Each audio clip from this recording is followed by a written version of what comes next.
I've always heard people say that family is supposed to be the one constant in your life, the foundation that keeps you grounded when everything else goes sideways. But for me, it's been the opposite. Family has felt like the biggest source of stress, especially my sister. I mean, we've always been different, but in the last few years, it's like every little thing I do gets under her skin. Take Thanksgiving, for example. It still boggles my mind how big of a deal she made out of something so trivial. My boyfriend, Mike, and I were an hour late. Not because we didn't care, not because we were trying to blow off the family, but because life happens. Traffic was awful. We got caught up running last-minute errands, and honestly, I was just exhausted. But none of that mattered to her. We showed up around 2 p.m., still 2 hours before dinner was supposed to start, and she was already fuming. She gave me this look as if I had committed some kind of personal betrayal. It wasn't even her house. It wasn't her event. But she couldn't help but make it about her. I could tell Mike felt the tension too, and he tried, God, did he try, to make conversation with her. He's always been so good at handling awkward social situations, but even he said later that night, "Babe, I don't think she likes me." And you know what? He was right.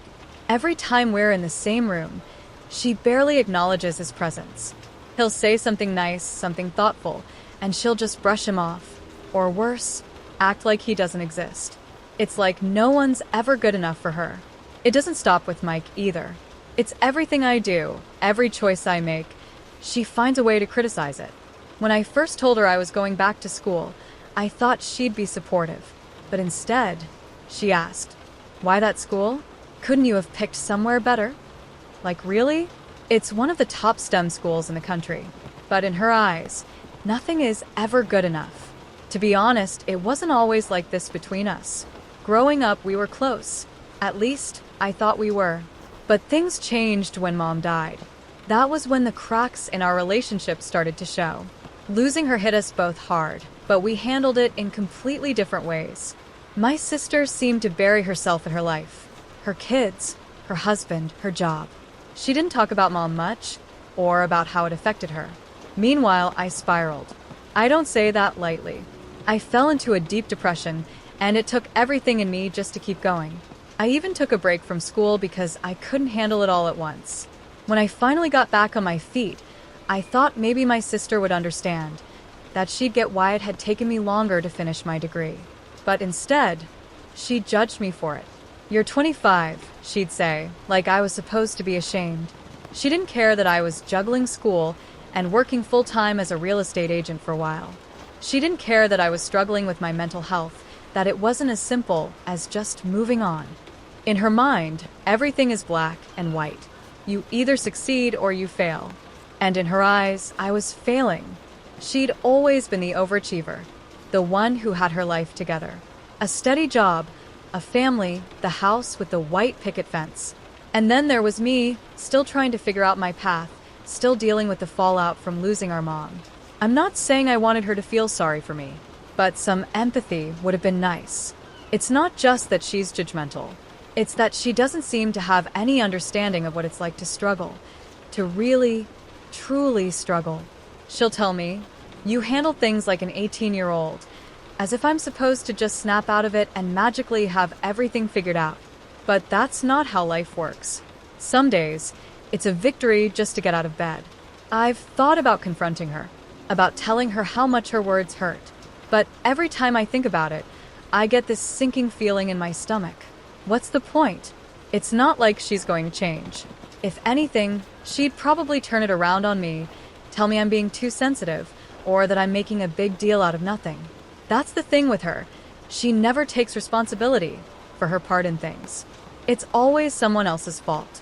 And the worst part? I've never once judged her for her choices. Not when she married young, not when she decided to have kids right away, even though I knew it wasn't what she really wanted. I kept my mouth shut because it wasn't my place to judge her life. So, why can't she give me the same courtesy? It's not like I haven't tried to be a good aunt to her kids, either. I love them, I really do. But every time I'm around them, I feel like I'm walking on eggshells. Like if I say or do the wrong thing, she'll find a reason to criticize me again. "You don't make enough of an effort to be close to them," she'll say, but She never sees the times I've gone out of my way to spend time with them, to connect with them. It's exhausting. The truth is, I'm tired. Tired of constantly feeling like I'm not enough. Tired of having to defend my choices, my life, to someone who's supposed to be family. I'm 25, still figuring things out, and that's okay. I've been through a lot, more than she'll ever understand, and I'm still standing. But every time I see her, every time we talk, it's like she's pulling me back down, making me doubt myself. I try to remind myself that her judgments are more about her than they are about me. That maybe she's projecting her own insecurities onto me. But that doesn't make it any easier to deal with. At the end of the day, she's still my sister, and part of me still wants her approval, even if I know I'll never get it. Mike tells me all the time that I shouldn't let her get to me. She's just one person, he says. You have a whole life outside of her. And he's right. I do. I have him, I have school, I have friends who love and support me. But family is different.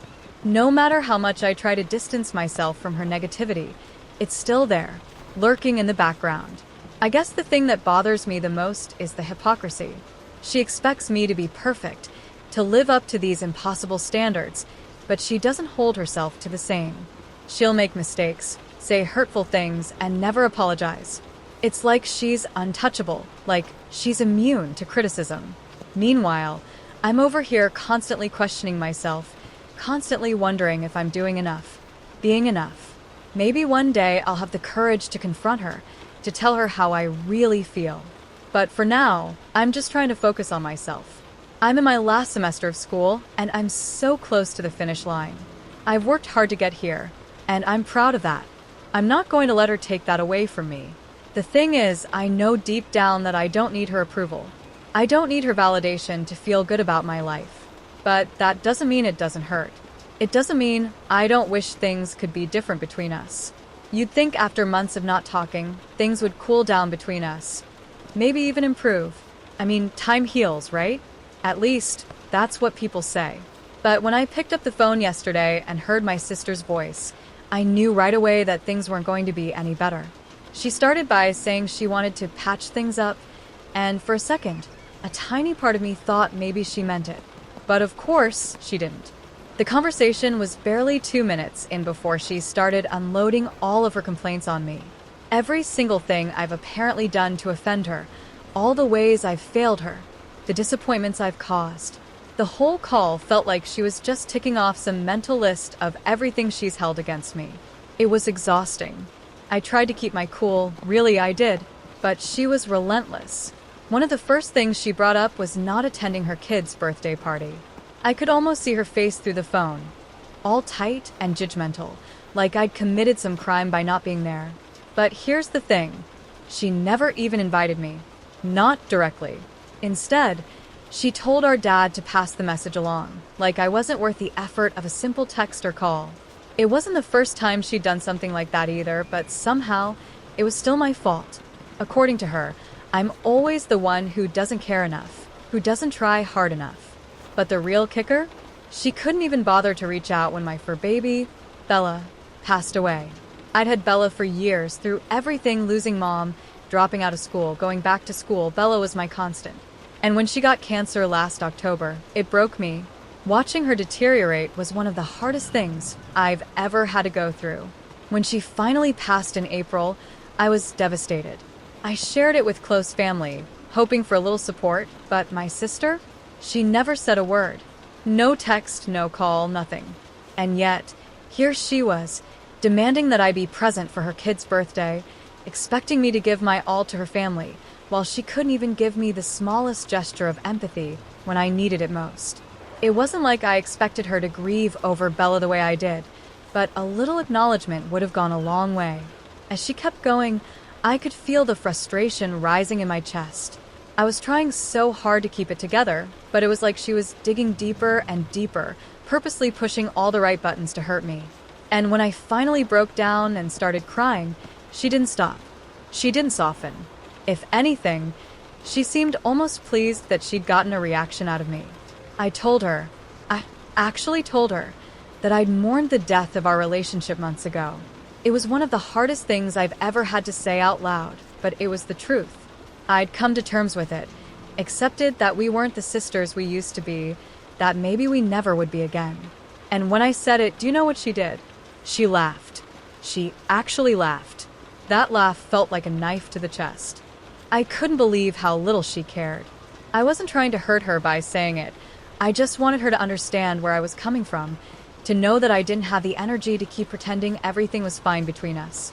But instead of understanding, she dismissed my pain like it was some kind of joke. At that moment, something inside me snapped. All the frustration, all the hurt, it all came pouring out. I told her that I'd been through too much over the past few years, losing Mom, fighting my depression, trying to finish school, dealing with Bella's cancer, and that I just didn't have any ill intent towards her anymore. I didn't want to keep fighting, didn't want to hold on to the anger. But I also didn't need anyone in my life who only added more stress, more negativity. I didn't expect her to apologize or to magically change, but what I didn't expect was how cold her response was. She just said, "Okay," and hung up, Just like that. no attempt to understand, no willingness to meet me halfway. She cut the call as if the conversation hadn't mattered at all, as if I didn't matter. And maybe, to her, I don't. I sat there for a few minutes, staring at my phone, trying to process what had just happened. A part of me wanted to call her back, to keep trying, to keep fighting for something that clearly wasn't there anymore. But I didn't, because I realized right then and there that I was done. Done trying to be the good sister, done trying to meet her impossible expectations, done letting her treat me like I was less than her. I'd spent years bending over backward to make her happy, to avoid conflict, to be what she needed me to be. But it was never enough. It was never going to be enough. I've always believed that families should be there for each other, that no matter what happens, you're supposed to stick together. But what do you do when that bond is toxic? When every interaction feels like a fight you can't win? When the person who's supposed to have your back is the one causing you the most pain? I've learned over the past few years that it's okay to walk away from people, even family, if they're hurting you more than they're helping you. It's okay to set boundaries, to protect your peace, even if it means letting go of someone you've known your whole life. And that's what I've had to do with her. So, yeah, she hung up on me. And maybe in her mind, she won whatever twisted argument she thought we were having. But I know I'm the one who's free. Free from the constant criticism, free from the toxic energy, free to live my life without constantly feeling like I'm not enough. I wish things could be different between us, I really do. But I can't change her, and I can't keep letting her drag me down. Maybe one day she'll realize how much she's hurt me. Maybe she won't. Either way, I'm done. I'm moving forward, with or without her. It didn't take long after she hung up for my phone to ring again. My sister's name flashed on the screen, and I hesitated for a second. Part of me didn't want to answer. I was already a wreck, crying, shaking, feeling the weight of everything she'd said. But I picked up anyway. I guess I still had this tiny sliver of hope that maybe, just maybe, this time would be different. When I answered, her voice was calmer, less sharp than it had been earlier. She said the conversation had gotten emotional and out of hand, as if we'd both somehow lost control. But here's the thing, it wasn't just emotions that got out of hand.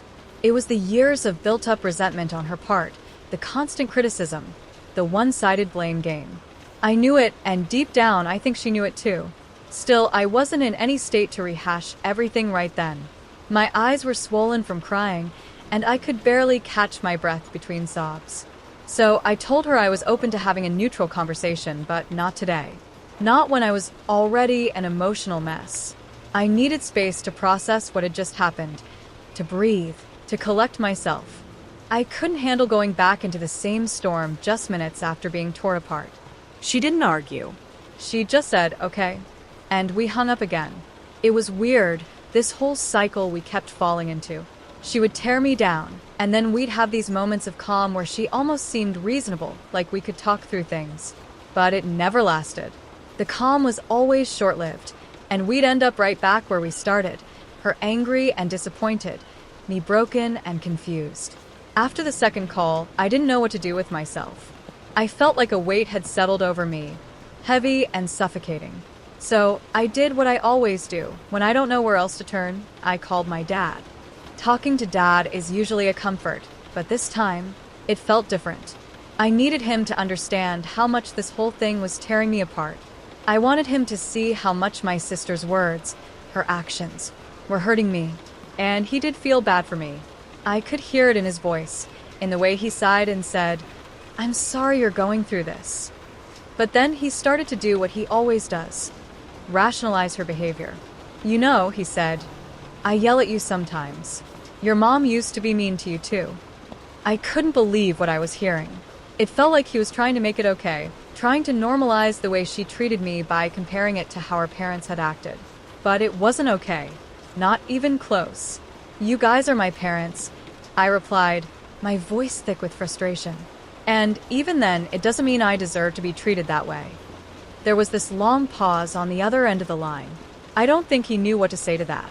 He'd always been the kind of person who believed that families stuck together no matter what, that we should forgive each other's flaws and move on. But sometimes it's not that simple. Then he said something that threw me off completely. "She may be meaner now because she has kids." I didn't even know how to respond to that. So what? Having kids gave her a free pass to treat me like crap? Was I supposed to just excuse her behavior because motherhood somehow gave her the right to be awful? It didn't make sense to me. Nothing about this situation made sense. As much as I wanted my dad to side with me, to fully understand what I was going through, I knew he couldn't. He loved both of us, and I think in his heart, he just wanted us to get along. But I wasn't sure if that was possible anymore. Talking to my sister had become this massive source of anxiety for me.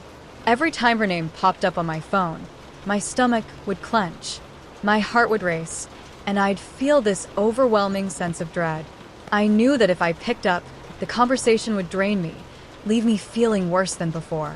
And even though she claimed she wanted to patch things up, I wasn't convinced it was worth it anymore. Every interaction felt like walking into a battlefield, and I never knew what was going to set her off. I hated it. I hated that talking to my own sister, someone I used to be close with, was now something I dreaded more than anything. I used to look forward to catching up with her, to hearing about her life, her kids. We'd talk about the little things, laugh about inside jokes from when we were younger, and for a while it felt like we had this bond that couldn't be broken. But that was a long time ago. Now, everything was different. Every conversation was a chance for her to point out my failures, to remind me of how I'd fallen short in her eyes. It didn't matter that I'd been dealing with my own struggles, school, depression, losing Bella. None of that seemed to matter to her. All she saw were the ways I wasn't living up to her expectations. And I was tired. So tired of trying to prove myself to her. I found myself thinking about how different things used to be between us. We weren't always like this. There was a time when we were close, when we could talk about anything. We shared secrets, dreams, stupid little childhood stories. We were sisters, and for a long time, that meant something. I don't know exactly when things started to change. Maybe it was after Mom died, or maybe it was even before that, and I just hadn't noticed. But somewhere along the line, we drifted apart. She got married, had kids, built a life that seemed so far removed from mine. And I struggled. I took longer to finish school, battled my mental health issues, and dealt with losing people I loved, including my dog. Our paths diverged, and instead of reaching out, instead of trying to understand each other, the gap between us only widened. And with that gap came resentment. On both sides, I think. But even when things were bad, I never understood why she was so harsh toward me. What had I done that was so wrong? Why did she feel the need to constantly point out my shortcomings? We were supposed to lift each other up, not tear each other down. I used to believe that if I just tried harder, if I did everything she wanted, she'd finally accept me. But I've realized now that nothing I do will ever be enough for her. And that's not my fault. I can't keep bending myself into someone else's version of good enough. Now, as I sit here replaying the conversation over and over in my head, I don't know if our relationship is worth fixing. It's sad to even think that way, but it's the truth. The thought of talking to her again fills me with anxiety. I know that if I try to mend things, I'll just end up feeling the same way I always do, defeated, drained, and full of doubt about myself. I've tried to understand her, to see things from her perspective. Maybe she's dealing with her own struggles that I don't know about. Maybe being a mom has changed her in ways I can't fully comprehend. But that doesn't excuse the way she treats me. It doesn't make it okay for her to constantly criticize me, to belittle my feelings, to make me feel like I'm not enough. At the end of the day, I have to protect myself. I have to set boundaries, even if that means putting distance between us. I'll always love her. She's my sister. But love doesn't mean letting someone hurt you over and over again. So here I am, trying to figure out where to go from here. Do I try to fix things, knowing that it'll probably just lead to more heartache? Or do I walk away, knowing that sometimes the healthiest thing you can do is let go? I don't have the answers yet, but what I do know is this: I deserve peace. I deserve to feel loved and supported by the people in my life. And if that means walking away from the person I once thought would always be there for me, then maybe that's what I need to do.